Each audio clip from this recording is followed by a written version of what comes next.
Hey everyone, welcome back to my channel. Today I'm gonna be doing a labor and delivery story. I know it's been highly requested. I was actually gonna do a Q&A, which I had posted on my Instagram, but most of the questions were like for my labor and delivery type of questions, and I had a few who were like actually tell me to do like the whole story. So initially when I was close to giving birth, like close to my due date, I was planning on doing a labor and delivery story, once I gave birth.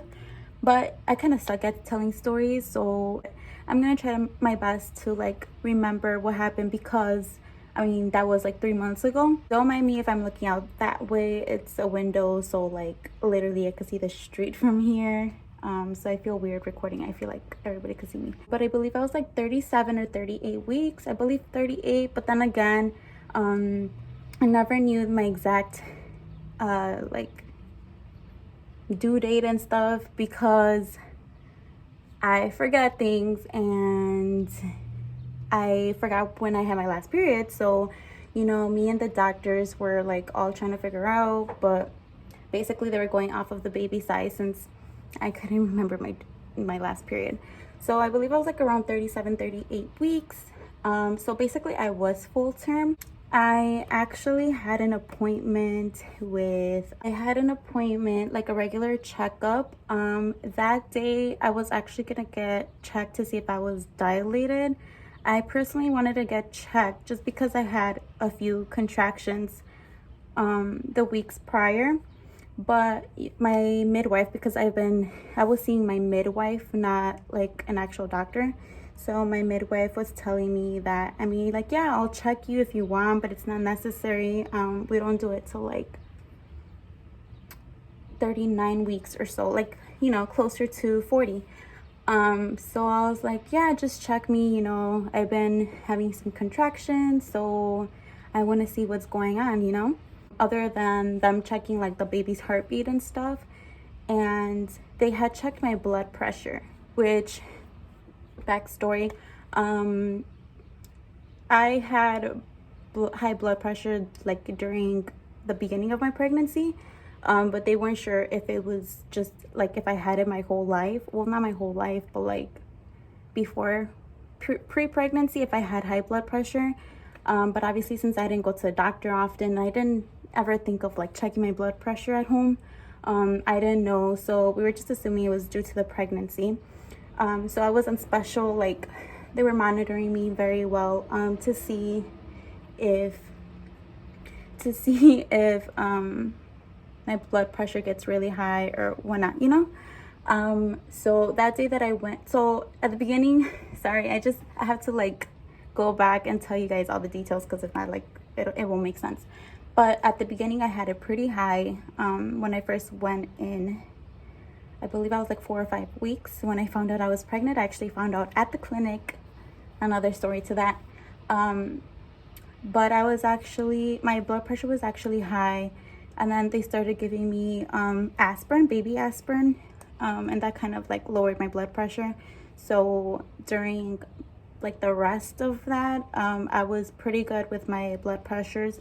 But that exact day, my blood pressure was like around 145 over, I don't remember the second one number, but basically it was just getting high, and that could be dangerous for the baby and for myself. So she's like, well, technically you're full term, so we could induce you, because, and she checked with another doctor too.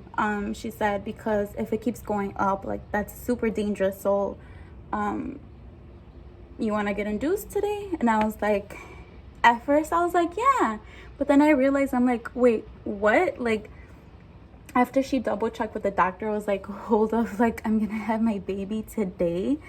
I was excited.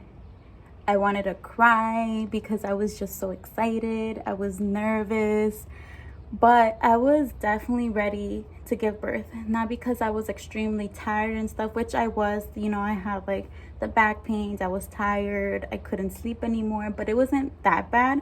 I couldn't wait to meet my little baby.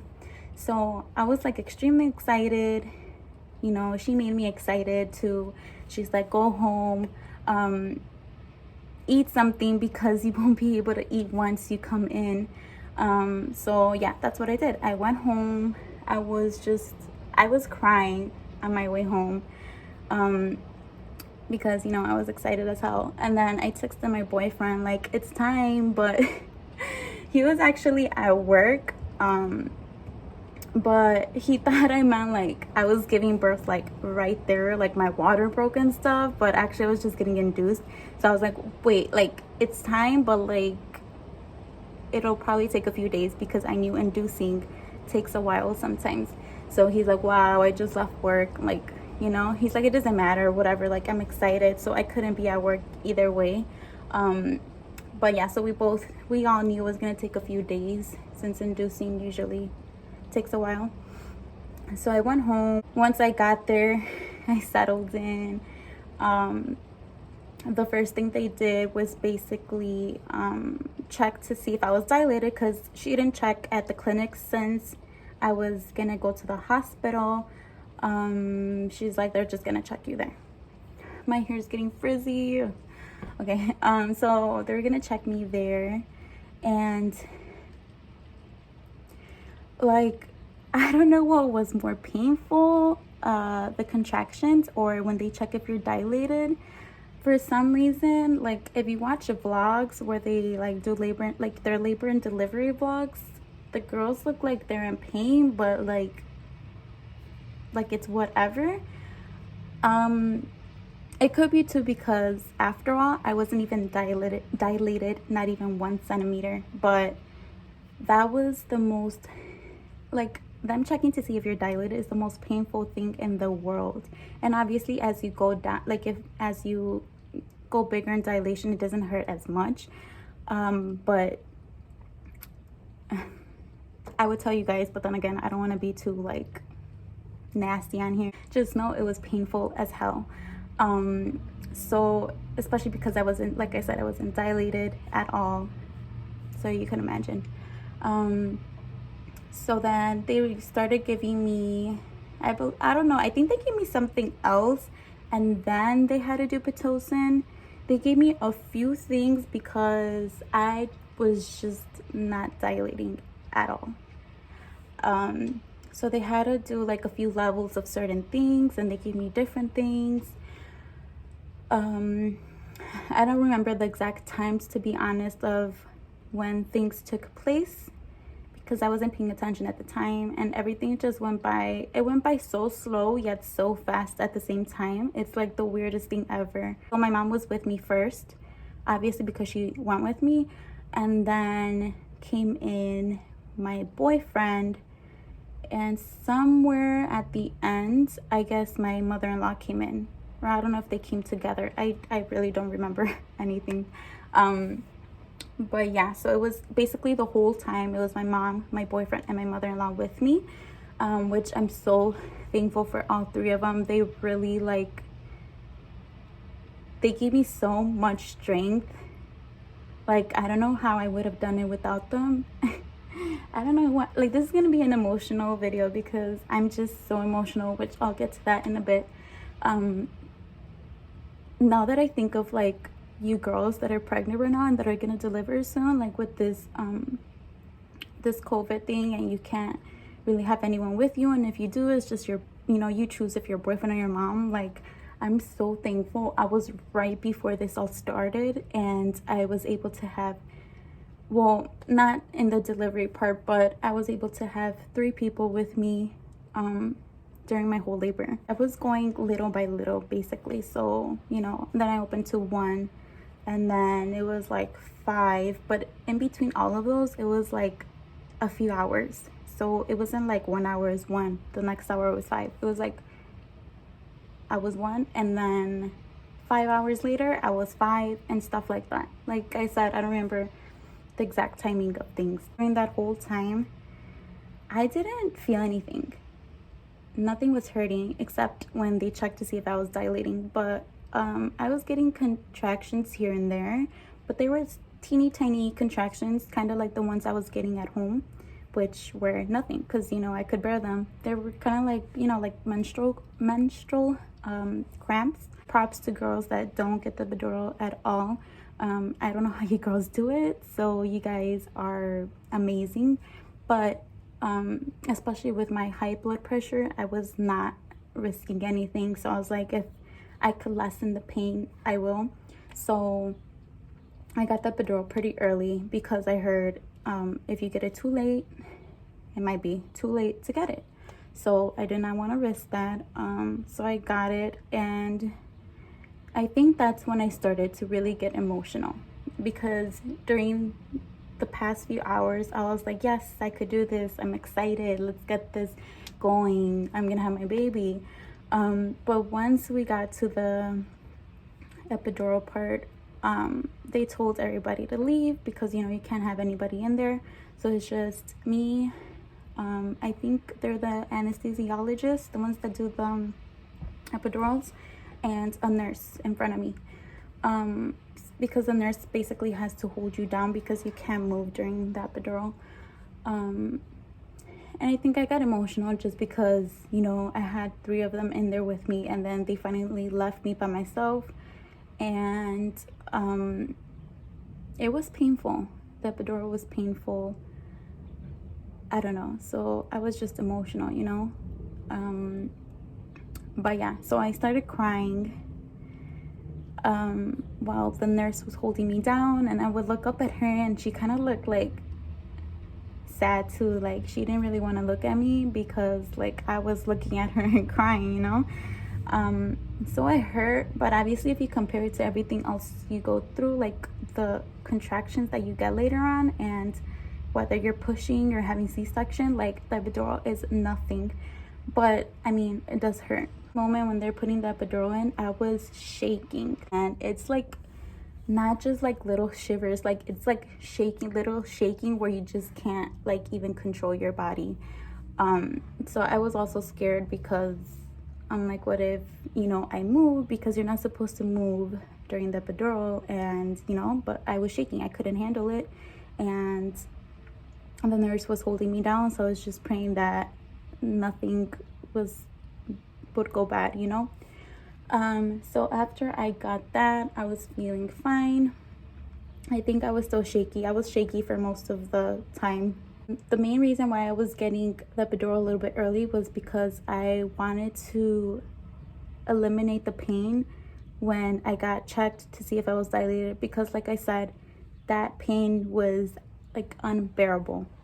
Like I remember just like I couldn't even look at the nurses. I couldn't look at, well, my mom, my suegra, and my boyfriend would like look away because they would see how much in pain I was.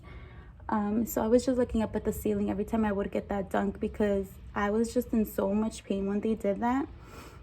And I feel like I'm a really, like, I could tolerate pain pretty well, so I wasn't like crying, but I was trying to like hold it in at the same time because I didn't want them to feel even worse for me, you know. So I was able to tolerate not crying due to the pain. So I was like, if I get this epidural, you know, I probably won't even feel when they keep checking me because it's so painful. Like I was, at that point, I was just doing it more because of that than the contractions, because my contractions weren't even coming in to like high or whatever. They came in again, the doctors, and they said that I'm not dilating enough. So after doing the Pitocin and like I don't know if the Pitocin's the tablet, they inserted, you know, like this tablet or something, but that wasn't really working, and they decided to give me something else, which was a balloon. So basically they insert a balloon, or I think this was to break my water. Either way, it was gonna do everything: break my water, help me get induced, blah blah blah. Another painful ass thing, like I was just in so much pain, not even just not even like because of the labor. It was just because of like all the things that they were doing down there.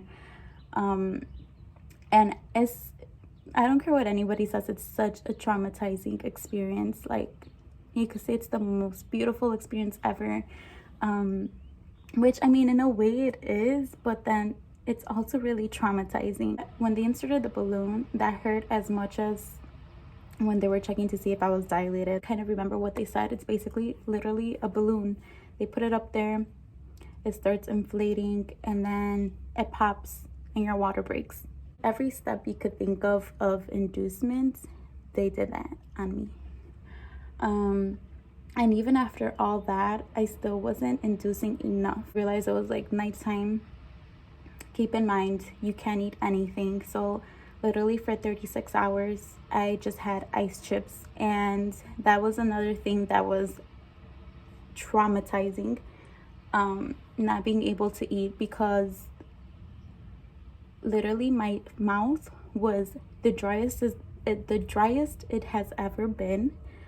And you're just so hungry. Like, imagine being hungry but pregnant. When you're hungry and pregnant, that's like a different type of hungry. Like, you just want to throw up, you feel hella empty. It's just a different type of hungry. So for 36 hours, just ice chips was not enough. Like, I wanted to have water so bad, and you can't even have water. During nighttime, after they put in the balloon, that's when contractions really kicked in, and the epidural did nothing. It did something on my left. I wasn't able to feel that, but on my right, I was able to feel everything. So, you know, the doctor came in to check a few times and like was like, well, it's fine, it's on right. You know, I could try to, I don't know if he did it again or if he tries to fix it, but he kept like messing with it, and he kept telling me to just hit the button. And I was like, you don't understand, I don't feel anything on my right. Like, this doesn't feel right. So basically I kept hitting the button for like the epidural, like the, you know, whatever it shoots out so you won't feel anything. And it worked fine on my left, but on my right, like especially like this area behind my rib, all the way down my thigh, actually, like it just felt like an elephant was sitting on that side. Like, it was horrible. I was feeling everything on there. I was just starting to feel all these contractions by then. By nighttime, I even had to put like relaxing music on. I had to dim the lights at this point, like, because the whole time, even though I was in pain, I was laughing, smiling, joking, whatever, talking to them. But at this point, I was like, don't talk to me, I'm so over this. What the you know, like, what the hell? Nobody prepares you for this. So it was just bad. And the nurse actually had me doing different positions to try to see if the baby would move around and, like, you know, move down. And he was actually stuck on my right side, which, keep in mind, my right side is where I felt everything. Like, I was feeling high. I tried to explain it. I tried to explain it to the nurse, and she was like, I'm not understanding. Like, what do you mean? I didn't want to say, like, I feel high, you know? Like, how am I going to tell a nurse I feel high? I mean, I'm sure, you know, whatever. But I didn't want to say that. So I was just like, I feel lightheaded. I feel just like I can't control myself. Everything's just, like, moving around. And at this point, she was just trying to figure it out, but she couldn't. So she's like, maybe the medicine. And I actually had to throw up. So I threw up a few times, but since I hadn't ate since earlier that day or the day before, I don't know, that day, whatever, all I had in my system was ice water, you know. Just got into so much pain. Like, it's so hard to explain. You don't know till you go through it, if you go through it. I felt like I was there, but I wasn't. Like, it was just so much pain that, like, I feel like I was just like, this is it. Like, at that moment, I mean, I don't know if I'm exaggerating, but at that moment, I felt like, you know, if something happens, like, save my baby, I'm not gonna make this. Like, it's an intense pain. Like, you can't compare it to anything else. And at this point, I was just on my right side because they were like, if you turn on the side that you feel the pain on, maybe the medication will, you know, go on that side. But it wasn't even helping. So I was just on my right the whole time. And I remember, like, I couldn't even open my eyes. Like, I would barely open them. So sometimes I'd be talking, like, sometimes they'd be like comforting me. So I would have my suegra come to me. I would have my mom come to me. I would have my boyfriend. And they just hold my hand. And, you know, there isn't anything else like that they could do or that I could do to, like, make it feel less, you know, less painful. They would try to make me laugh and be like, so when's the next one? When's the girl? And I was like, hell no. If you would have asked me at that moment and a few weeks after giving birth, I would have said no. So since I was in a lot of pain, my contractions were coming in more. Last time they checked me for dilation, I was 7 centimeters. And I was ready to push. Like, it's such an intense feeling. It's like, yeah, like, it feels like you're gonna poop, but 50,000 times more the pressure that you, like, feel like you have to poop. So I was like, I have to push, call the nurses, I have to push. And I was only supposed to call them if I extremely had to push, because that means that I'm closer to the 10 centimeters. And they couldn't check me that much because it's really dangerous if they check so often. It's dangerous for the baby because you could get an infection from them checking so much. So I absolutely had to just call them when it was necessarily like it's time. So they came in and they're like, no, sorry, you're still at 7 centimeters. And I was just, it's such a disappointment. Like, at that moment, I remember being so disappointed in myself. Like, what the hell? Like, why isn't my body doing what it's supposed to do? Basically, they said, if you don't dilate anymore by midnight, we're gonna have to do a C-section. And I never wanted a C-section because, you know, it's a scar, this and that. At that moment, I was like, do whatever you gotta do. I was in so much pain. I didn't want to risk anything, you know, happening to me or my baby. So I was like, if you need to do that, just do it.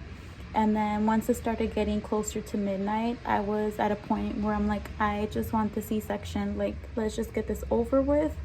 I can't do this anymore. It had already been 36 hours of late. At midnight, they did come in and they said they were gonna prep me for a C-section, which, like I said, at that point I was just like, yeah, whatever, do it now, ASAP.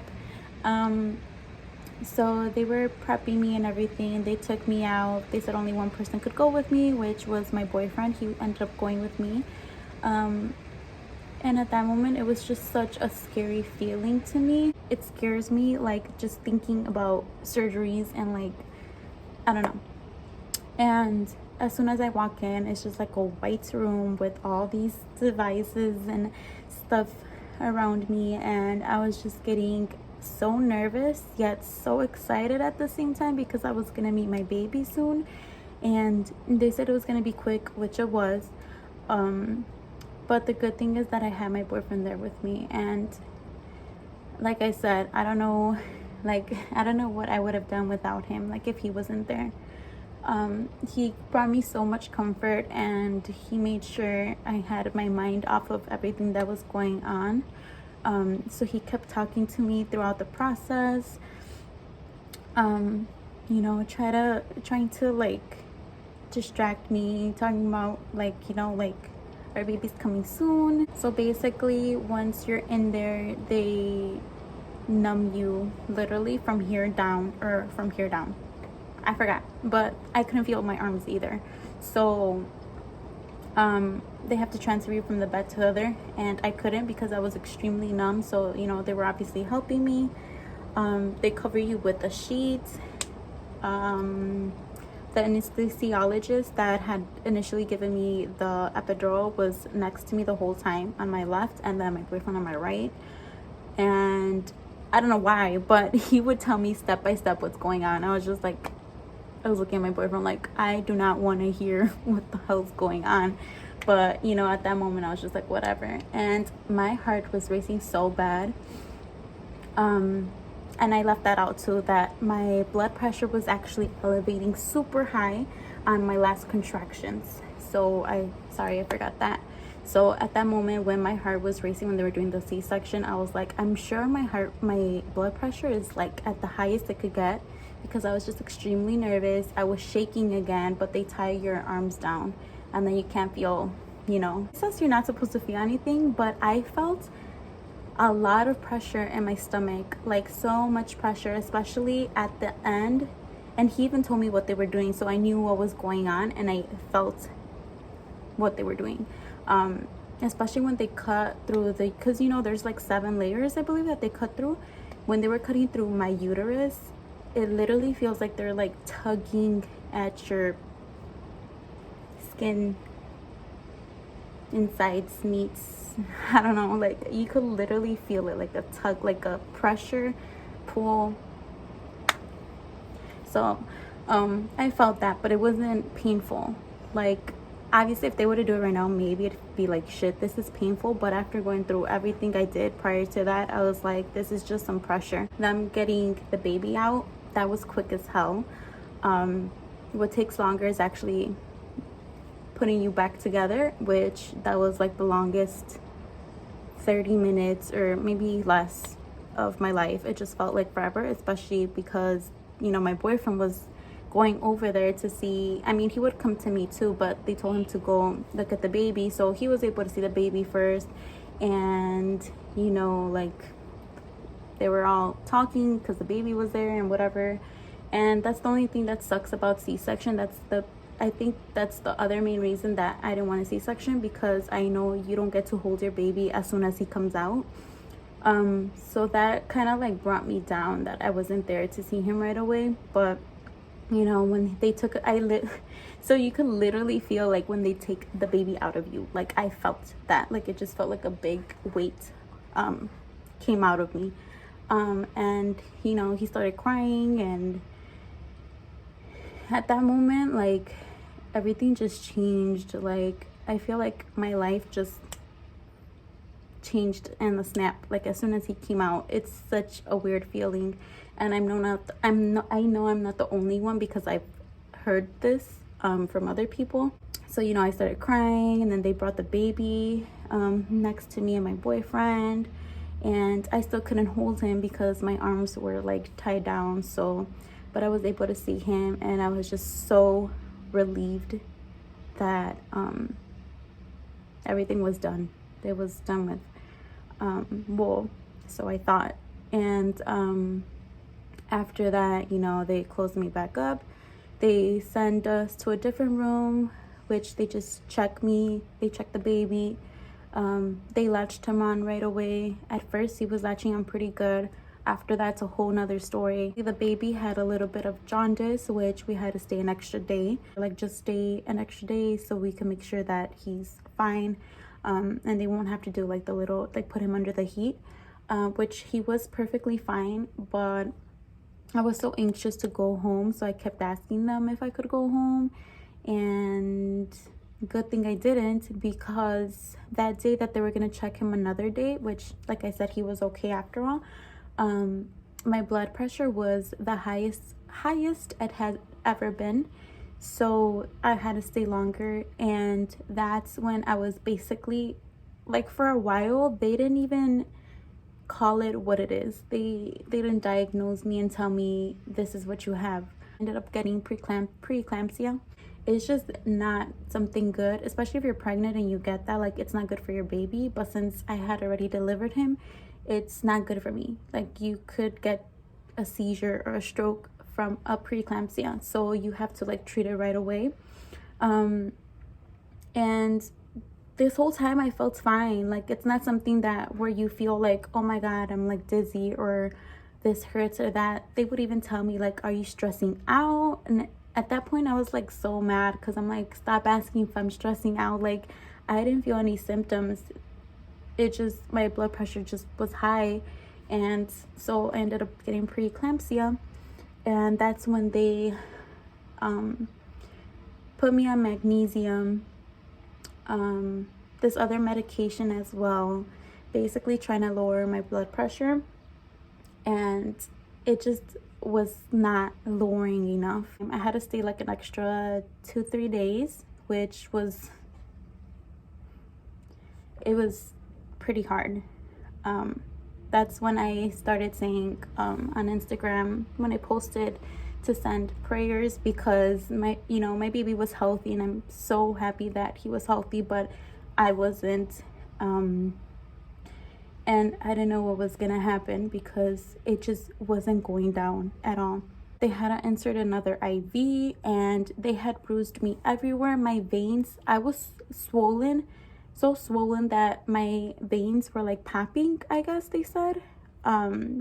So like the needle wouldn't stay in there, so they kept poking me everywhere. Like, all of this was swollen. I had like a big, I even have like a little dot there, but I had like a big, like, my vein was swollen. Like, it looked like it wanted to come out of my skin. They sent me with medication, which I'm completely off of it right now. But the first month and a little bit of the second month, I was still on it. But my blood pressures are okay right now. I just need to make sure I don't get stressed, because they do go up. But yeah, hope you guys really enjoyed this video. It might be like all over the place, or it might be a little boring to some of you guys or whatever, but that's my story. If you want to see any other type of videos, please let me know. Wanna get this going, especially because my little boy is my motivation. So if you don't like my videos, that's totally okay. You could unfollow me on Instagram. Here, you don't have to subscribe. You could block me if you want. Like, I'm still gonna do my thing, and I'm gonna promote the shit out of it. If you like this, please give it a thumbs up. Don't forget to subscribe, and please share around.